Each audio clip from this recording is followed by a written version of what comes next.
আদিত্য করছে আমার বিশ্বাস কেউ বলতে পারবে না আজ পর্যন্ত।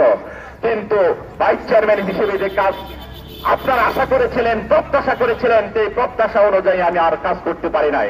এই জন্য সামনের এই নির্বাচনে যদি আপনারা জামাত ইসলামীর দাঁড়িপাল্লা মার্কাকে যদি বিজয় করেন, তাহলে সেই বিগত দিনের সেই ঋণ, আমি যে বাসাইল উপজেলার মানুষের কাছে ঋণী হয়ে আছি, সেই ঋণ পরিশোধ করবো ইনশাআল্লাহ। ছাত্র জীবন থেকে বাসাইলে আমার চলাফেরা, কর্মজীবনে আমার এই বাসাইল উপজেলার ভিতরেই আমি বাসাইলের প্রতিটা আনাচে কানাচে রাস্তাঘাট থেকে শুরু করে সকল দিক আমার জানা আছে। কোন জায়গায় কোন সমস্যাগুলো আছে আমি আপনাদের কাছে প্রতিশ্রুতি দিতে চাই, এই অঙ্গীকার আমি করতে চাই। এই বাসাইলে আমি আছি, বাসাইলে থাকবো ইনশাল্লাহ। ওই টাঙ্গাইল শহরে আমার কোনো বাড়িঘর নাই, কোনো বাসা বাড়িতেও আমি থাকি না। আমার এখানে যা আছে এর মধ্যেই আমি থাকি, আপনাদের সকলের তা জানা আছে। এই জন্য আমি আপনাদের কাছে যে কথাটা বলতে চাই, বাসাইলের মানুষ, সখীপুরের মানুষ আর যে ভালোবাসার মানুষের কাছে পেয়েছি, এই বাসাইলেই থাকবো। মারা গেলে পরে ওই বাসাইলের মানুষই আমাকে দাফন করবে, বাসাইলের মানুষই আমার খাটিকা কান্দে নেবে, বাসাইলের মানুষই, বাসাইল উপজেলার মানুষই আমার জানাজা পরে দাফন করে দোয়া করবে। প্রিয় ভাইয়েরা, এই জন্য আপনাদের ভালোবাসা নিয়ে এই বাসাইল এবং সখীপুরের সাথে আমি সাথে থাকতে চাই। এই জন্য আপনাদের সেই সুযোগটুকু চাই। বিগত দিনে আমরা সেই সুযোগ পাই নাই, আমরা সকল দিক থেকে বঞ্চিত।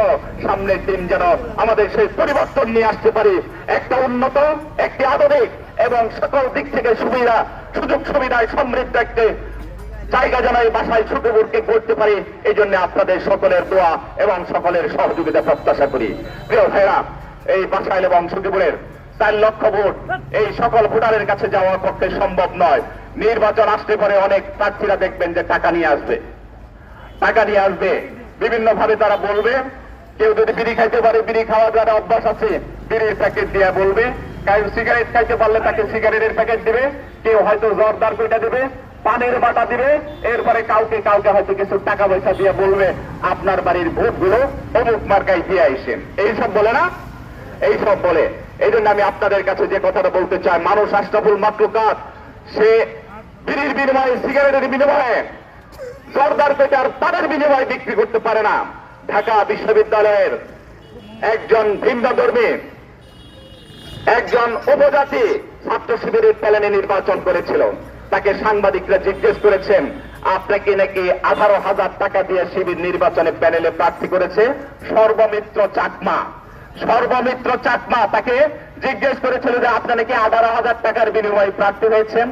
তিনি একজন ভিন্ন ধর্মের মানুষ হওয়ার পরও সে কথা বলছে। আমি জানতাম গরুর দাম নাকি ভালো, কিন্তু আমি মানুষ হিসেবে 18,000 টাকায় বিক্রি হয়েছি, এইসব কথাগুলো তারা প্রচার করছে। আমি যদি গরু বা খাসি হইতাম তাহলে হয়তো 18,000 টাকায় বিক্রি হইতে